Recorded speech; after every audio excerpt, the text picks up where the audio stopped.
بسم الله الرحمن الرحيم. الحمد لله رب العالمين والعاقبة للمتقين وصلى الله وسلم وبارك على عبده ورسوله نبينا محمد وعلى آله وصحبه أجمعين. أما بعد، قال فانطلق فلبثت مليا ثم قال لي أتدري من السائل يا عمر؟ فقلت الله ورسوله أعلم. فقال هذا جبريل أتاكم يعلمكم دينكم. حضرت جبریل علیہ السلام اللہ کے نبی صلی اللہ علیہ وسلم سے ان سوالات کو پوچھنے کے بعد میں چلے گئے تو حضرت عمر بن خطاب رضی اللہ تعالیٰ عنہ بیان کرتے ہیں کہ میں ایک عرصہ موجود رہا. اس کے بعد اللہ کے نبی صلی اللہ علیہ وسلم نے مجھ سے دریافت فرمایا کہ اے عمر، تم جانتے ہو یہ پوچھنے والا بندہ کون تھا؟ تو میں نے کہا اللہ کے نبی صلی اللہ علیہ وسلم اللہ اور اس کے رسول زیادہ جانتے ہیں. تو آپ صلی اللہ علیہ وسلم نے فرمایا عمر، یہ جبریل علیہ السلام تھے، تمہیں اللہ کا دین سکھانے کے لیے آئے تھے. محترم حاضرین، یہاں حدیث جبریل علیہ السلام ختم ہوتی ہے اور اس کے خاتمے میں ہمیں وحی کی ایک قسم بتائی گئی ہے. وحی دراصل اللہ رب العالمین کا ایک خفیہ، سری اور انتہائی تیز رفتاری کے ساتھ میں آنے والا اہم پیغام ہے جو اللہ رب العالمین اپنے کسی نبی یا رسول بندے کے پاس میں بھیجتا ہے. اور یہ وحی اللہ رب العالمین نے انسان کی روح کی غذا بنائی ہے. آپ کو یہ بات معلوم ہے کہ انسان دو چیزوں کا مرکب ہے، ایک اس کے جسم جو کہ اس زمین سے بنا ہوا ہے، اور دوسرا ایک اس کی روح جو کہ اللہ رب العالمین کی طرف سے آئی ہے. چنانچہ اس کے جسم کی غذا اللہ رب العالمین نے، چونکہ وہ مٹی سے بنا ہے، اس کے لیے اللہ رب العالمین نے اس کی غذا مٹی کے اندر سے پیدا ہونے والے کھانے اور پانی کو اللہ رب العالمین نے بنایا ہے. جبکہ اس کی روح جو کہ اللہ کی طرف سے آئی ہے، اللہ نے فرمایا قل الروح من امر ربی، کہہ دیجیے اے محمد صلی اللہ علیہ وسلم کہ روح آپ کے رب کا امر ہے. لہٰذا جو روح اللہ کی طرف سے آئی ہے اس کی غذا بھی اللہ رب العالمین نے وحی کی شکل میں ہمارے پاس میں بھیجی ہے. ایک انسان 2 دن 3 دن نہیں کھا کر زندہ رہ سکتا ہے، لیکن میرے بھائیوں ایک انسان اپنی روح کو اگر ہر دن غذا نہ دے تو اس کی روح مر سکتی ہے. یعنی اس کا جو ایمان ہے وہ کمزور ہو سکتا ہے، کیونکہ یہ آخرت سے جڑا ہوا ہے اور انسان کے لیے آخرت اس کی دنیا سے زیادہ امپورٹنٹ ہے. لہٰذا یہ وحی جسے اللہ رب العالمین نے ہماری حقیقی حیات اور زندگی بنایا ہے، اللہ قرآن کریم میں فرماتا ہے وَكَذَلِكَ أَوْحَيْنَا إِلَيْكَ رُوحًا مِّنْ أَمْرِنَا مَا كُنتَ تَدْرِي مَا الْكِتَابُ وَلَا الْإِيمَانُ وَلَكِنْ جَعَلْنَاهُ نُورًا نَهْدِي بِهِ مَن نَّشَاءُ مِنْ عِبَادِنَا. یہ وحی جو ہم نے آپ کے پاس میں بھیجی ہے، اسے ہم نے آپ کی روح بنایا. اس کے ذریعے ہم آپ کی روح کو زندہ کرتے ہیں اور اسے ہم نے نور بنایا ہے جس کے ذریعے قیامت کے دن سورج اور چاند کے بے نور ہونے کے بعد میں انسان کو روشنی ملے. ایسے ہی اللہ رب العالمین نے فرمایا یا ایھا الذین آمنوا استجیبوا للہ وللرسول اذا دعاکم لما یحییکم. اے ایمان والو، جب بھی اللہ اور اس کے رسول کا فرمان تمہارے سامنے آئے تو اس کا جواب دو، کیونکہ اس میں تمہارے لیے زندگی ہے. تو یہ وحی جو اللہ رب العالمین نے ہمارے پاس میں بھیجی ہے، یہ دراصل ہماری روح کی غذا ہے. یہ وحی کتنی طریقے سے اللہ کے نبی صلی اللہ علیہ وسلم کے پاس میں آتی تھی، قرآن کریم اور حدیث رسول صلی اللہ علیہ وسلم میں اس کی وضاحت موجود ہے. چنانچہ سب سے پہلا طریقہ جس کے ذریعے وحی آپ صلی اللہ علیہ وسلم کے پاس میں آتی تھی وہ ہے اچھے اور سچے خواب. ابتدائی ایام نبوت میں اللہ کے نبی صلی اللہ علیہ وسلم کو خواب نظر آتے تھے اور وہ جیسے صبح روشن ہوتی ہے ایسے وہ خواب روشن ہوتے تھے. اللہ کے نبی صلی اللہ علیہ وسلم نے فرمایا رؤیا الانبیاء حق او رؤیا الانبیاء وحی. کہ انبیاء کے خواب سچے ہوتے ہیں یا انبیاء کے خواب وحی ہوتے ہیں. جیسا کہ حضرت ابراہیم علیہ السلام نے اپنے بیٹے کو خواب میں دیکھا، یا بنی انی ارا فی المنام انی اذبحک فانظر ماذا تری، اے میرے بیٹے میں آپ کو خواب میں آپ کو ذبح کرتے ہوئے دیکھ رہا ہوں. تو حضرت ابراہیم علیہ السلام نے اس خواب کی بنیاد پہ اپنے بیٹے کو ذبح کیا. پتہ چلا کہ وحی کی سب سے پہلی قسم ہے کسی نبی کو کوئی خواب نظر آنا. جیسے اللہ کے نبی صلی اللہ علیہ وسلم نے اپنے رب کو بھی خواب میں دیکھا.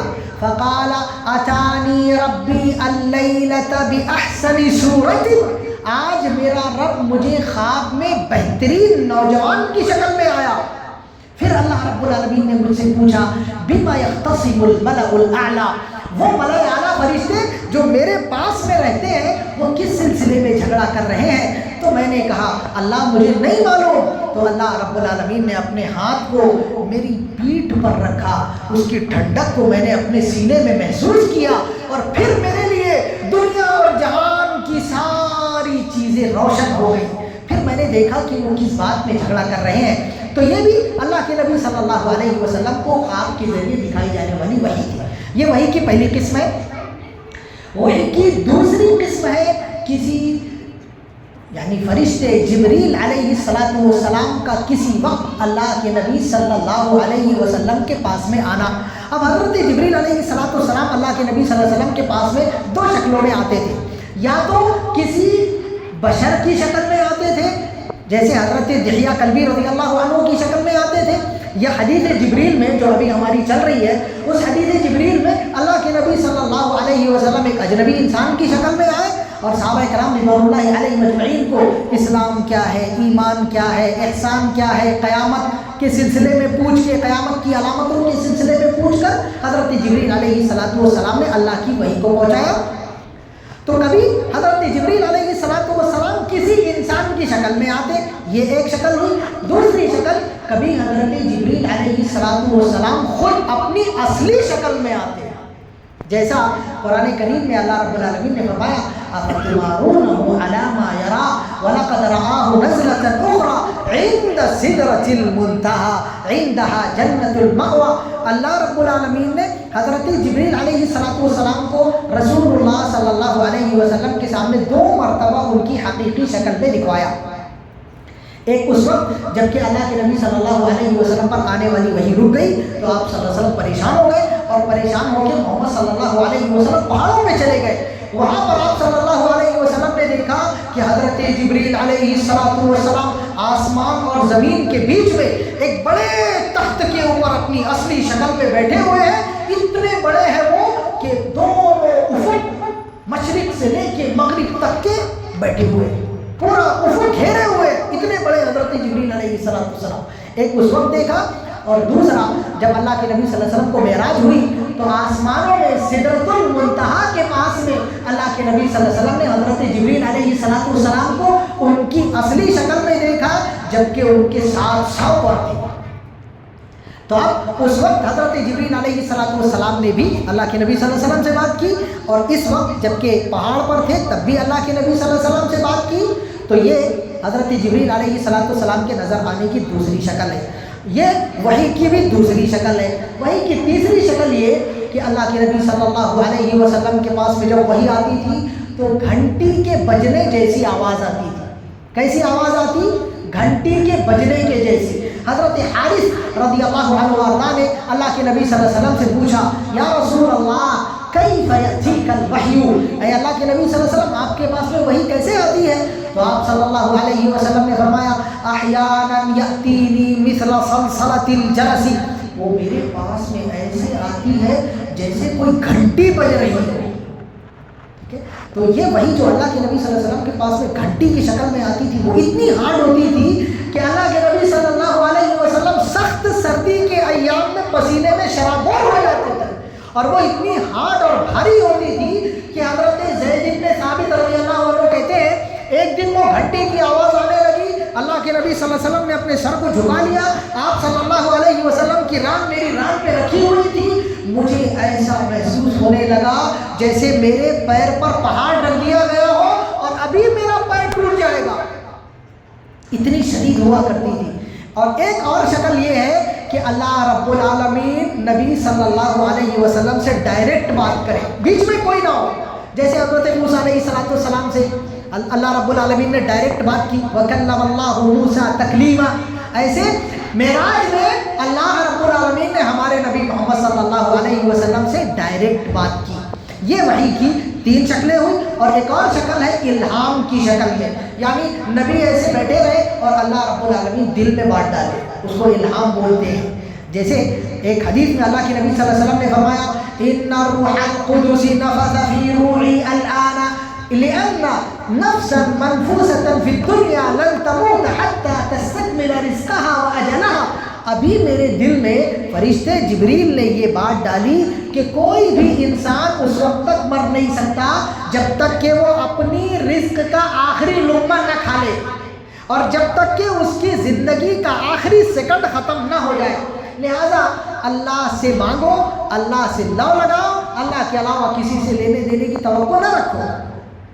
تو میرے بھائیوں، یہ وحی کی اقسام ہے جو حدیث جبریل علیہ السلام میں ایک شکل ذکر کی گئی، باقی اقسام میں نے آپ کے سامنے رکھی۔ یہ ہماری روح کی غذا ہے، اللہ کے واسطے اللہ کے کلام سے دل لگائیے، رسول اللہ صلی اللہ علیہ وسلم کے فرمان سے دل لگائیے، یہ آپ کی روح کی غذا ہے اور اس میں آپ کی زندگی ہے۔ اللہ ہم سب کو اس زندگی کو اختیار کرنے کی توفیق عطا فرمائے، آمین۔ وآخر دعوانا ان الحمد للہ رب العالمین، والسلام علیکم ورحمۃ اللہ وبرکاتہ۔